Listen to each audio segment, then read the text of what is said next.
Good morning. Welcome back to the course on sustainable architecture. This is the last lecture of week 2. In the previous lectures, we have seen the impacts of built environment on natural environment, on elements like water, land, air, and then we discussed the Agenda 21 and how the United Nations, the world together, placed the emphasis through various agendas which will help us move towards sustainable development. Unfortunately, despite such a strong, robust agenda being in place for 3 decades, not much progress was made towards sustainable development as was anticipated. So, here we have to understand how the built environment, buildings, architecture will help us in achieving the agenda. Now, before we move on, we would look at the goals, sustainable development goals, which were reframed, concised to form very crisp 17 goals for sustainable development. And then we will see how we can achieve or how architecture, built environment contributes to each of these goals. These 17 goals are poverty, food, health and well-being, of quality education, gender equality, clean water and sanitation, access to affordable and clean energy, economic growth, industry, innovation and infrastructure, reduction in inequality, sustainable cities and communities, responsible consumption and production, climate action, aquatic ecosystems, terrestrial ecosystems, peace, justice and strong institutions, and partnership for goals. If we look at these 17 goals, sustainable development goals, we see architecture helps in mitigating or achieving many of these goals. First of all, poverty. We have seen how urbanization, concentration of population in urban areas leads towards poverty. Thus, designing our cities, not just cities but our settlements in a sustainable manner will address the goal 1. We can also address the goal 3 partly, which is of health and well-being, by designing proper settlements which provide for access to green open areas, health amenities, which help people to de-stress, remain stress-free, which are safe so that people are not stressed about the safety of elderly, women and children. All these would lead towards the achievement of goal of health and well-being. Another goal which can be addressed partly through sustainable built environment is of gender equality. When we create spaces where we allow community to come together, we address the goal. Clean water and sanitation. Sanitation requires intervention of built environment, how the settlements are designed. Affordable and clean energy. Now, buildings have a greater role in this particular goal, which is goal 7. Where buildings are major guzzlers of energy. So, through the consumption pattern, which is also the goal 12, through the consumption of resources, both energy and other material resources, through judicious use and efficient consumption, we can address these goals. The goal 11, which is of sustainable cities and communities, is addressed only through sustainable architecture, sustainable built environment, which is how we design, construct and develop our settlements. Climate action, because buildings consume a major amount of energy and resources, it has a direct impact on the environment, as we have seen in previous lectures. So this goal is also impacted. Again, the aquatic ecosystem and terrestrial ecosystem both are impacted by how our cities, how our settlements perform. The amount of waste which is generated, how it is disposed, how it is treated, how the waste water is being treated will impact goal 14 and goal 15. So, in all, many goals can directly or indirectly be achieved through sustainable architecture, sustainable built environment.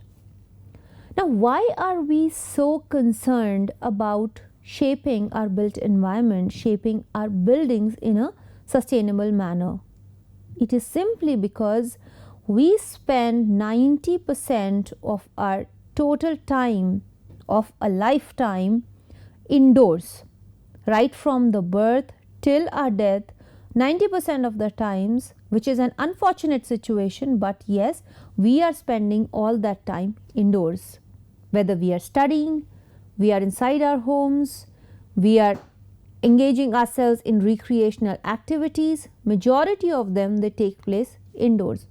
That is why more and more buildings are being built for a population which is increasing. And what do these buildings consume? They are responsible for 40% of energy consumption worldwide and around 36% of carbon dioxide emissions, which is leading to climate change, which is leading to an adverse impact on global climate. So, this is at the global level that buildings are consuming. Now, as the population is increasing, as the world becomes more and more urbanized, more buildings are needed, more buildings are being added in the world. Also, as our lifestyle is changing, we are becoming relatively distant from the natural environment. We are more confined indoors, and also because of the global warming, as the temperature is increasing, the energy use in buildings is increasing. It is also anticipated that this energy use is going to increase for few more years to come if we do not mend our ways. If we look at the situation of energy consumption in building sector in India, we see that buildings, the use of energy in buildings is continuously increasing, and large portion of that energy is electricity which is required. In India, as on date, electricity is still produced using the conventional fuel, which is coal. So, majority of our electricity comes from the thermal power plants, thus emphasizing the point that the fuel, the energy that we are using in buildings causes huge emissions to the environment. If we look at the global final energy use per unit of floor area, if we develop all our buildings, the built environment in a sustainable manner, that is when by 2030, which is the year by which sustainable development goals need to be achieved, that is how we will be able to reduce our per unit of floor area energy consumption. That implies that our buildings, our entire built environment which is going to come up, has to be developed in a sustainable manner. If we also look at the global share of building and construction final energy and emissions, we see that around 35 to 40% of energy consumption and emissions are because of the construction industry and the buildings, which is a significantly large amount. And also the fact that it is a low hanging fruit, because we can manage the demand side. We can reduce the consumption by virtue of the design and construction of these buildings and bring in a substantial reduction in the energy consumption as well as emissions through these buildings. Buildings and construction sector industry are responsible for larger share of this air pollution because of the suspended particles, which to a large extent cannot be controlled if sustainable practices are not adopted. It is a major cause of air pollution. Buildings consume high amount of material and resource. If we look at the kind of resource that goes into the buildings, we would also see that majority of the resources, materials which are being consumed in buildings are also highly energy intensive. For example, cement and steel. Unfortunately, the practices for using locally available indigenous materials has substantially gone down. More and more of our buildings, because of the need for a global look, because of the need for global aesthetics and also the usage, the need for going vertical, are consuming materials like cement and steel. Both these materials and many others which are used in buildings today are highly energy intensive. They consume a lot of energy in the process of their production, and the consumption of cement and steel has been increasing year after year, as the graph very clearly represents. If we look at the use of different materials in residential building structure, that is concrete, masonry, steel, wood and composite, we see that the share of concrete is substantially large. Majority of the buildings consume concrete for their construction, which, as I just said, is highly energy intensive and puts tremendous pressure on the global resources. If we look at the use of fuel in residential buildings and we focus on how the world has access to electricity, looking particularly at the case of India, we see that more number of residences now have an access to electricity, which implies that for a developing country like ours, as the access to electricity increases, the consumption, overall consumption of electricity in residential buildings increases, and that puts an increased pressure on the resources. Our demand is increasing. As the access to electricity increases, the lifestyle changes.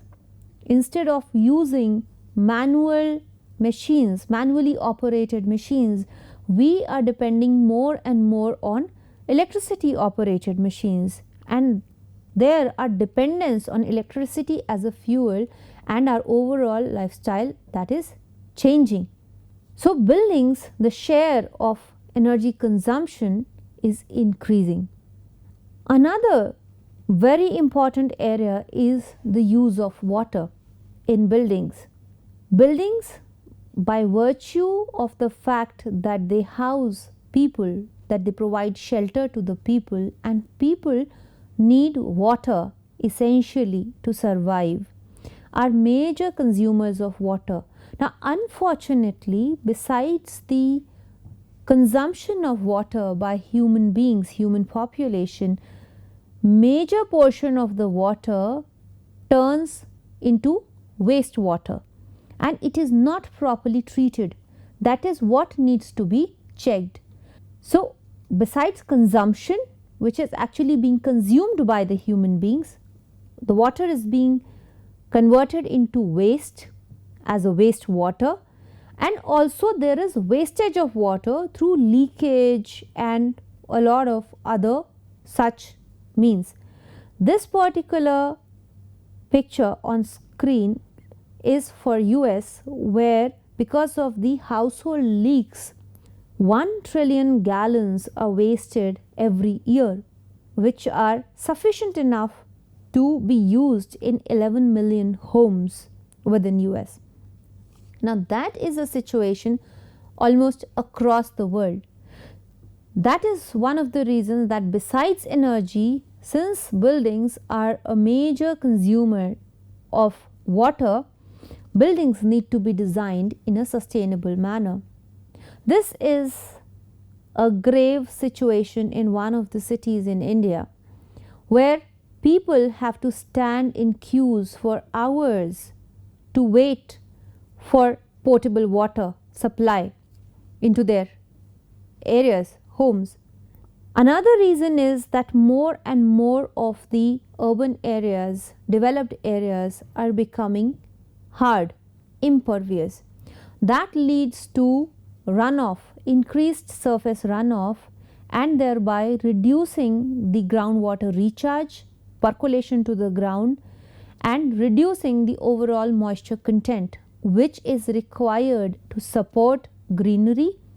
And that is a cycle which we have seen in yesterday's lecture, how it impacts the overall ecosystem, and cities after cities are eventually turning barren. There are several classic examples of cities becoming defunct simply because there was no water which was available. Detroit is one such example, where because of over exploitation of water resource, the entire city was abandoned. At one point of time, Detroit was a very flourishing, it was economically a very flourishing city where majority of the car companies had established their industries. But because of inefficient use of water resource, there was no groundwater available for people to drink to survive, and people fled the city. The city was abandoned for several years, decades, before the nature took its own course and recharged the groundwater, and the entire ecosystem sprang back, and now people are moving back to the city. So we need to sustainably manage our buildings, to design our buildings, to use the resources like energy and water through mechanisms like sewage treatment plants. Besides managing the resources, the planning has a major role to play. This is the picture of flooding in Chennai city. Chennai is a coastal city. Ideally, there should be no flooding because it is right next to the sea, and the water should go to the sea, recede, and the sea level, since it does not rise, there was no point how a city like Chennai be flooded. Unfortunately, the natural drains have been encroached because of wrong planning, because of a planning which was not thoughtful, not efficient, which was not responsive to the natural elements, to the nature around us. Such problems are common and on the rise across the world, not just within country. Every monsoons, every time the rains are there, we hear about these news and reports where some or the other city, at least few areas of the city, get flooded simply because the planning has not been done properly.